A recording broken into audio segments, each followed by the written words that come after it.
Hi, my name is Rachel Stark. I am the Nutrition Director at Niagara Falls Memorial Medical Center.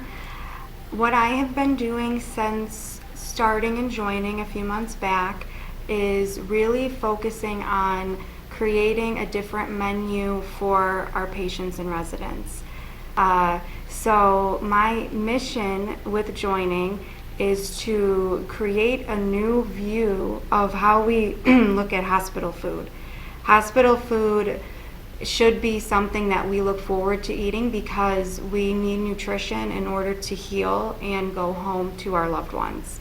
So my hopes is that when you stay here, you would want to eat, that you enjoy the food, and you eat enough to get your strength back to go home. Also taking care of our residents who reside in the nursing home, that the meals are something that you would make at home with your family as well. Comfortable food that you've perhaps made for your family.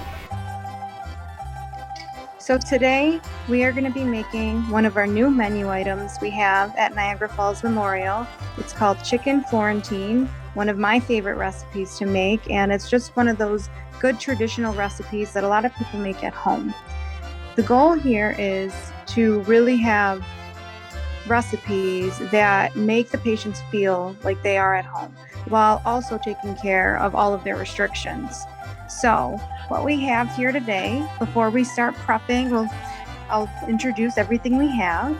We have boneless chicken breast, about 3 ounces, nice and tender, fresh salt and pepper, minced garlic, some grated Parmesan cheese for the sauce, some diced onions, whole crushed tomatoes, a bunch of spinach, a couple handfuls is all you need because it will shrink up when cooking, and some fresh Italian seasoning.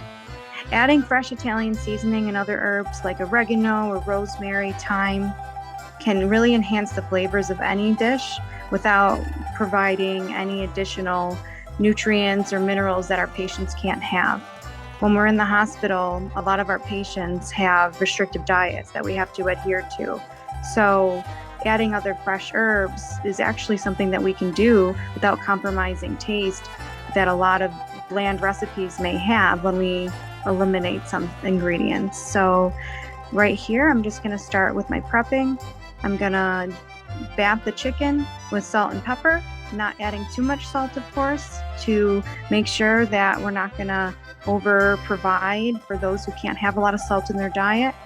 We're gonna really just make sure both sides are coated. Before we do that though, we're gonna dip it in fresh olive oil so the salt and pepper stick before putting it on the grill. And then we're gonna be ready to go. Ready to make our chicken Florentine, which we will start grilling the chicken and then adding everything to a pan to saute.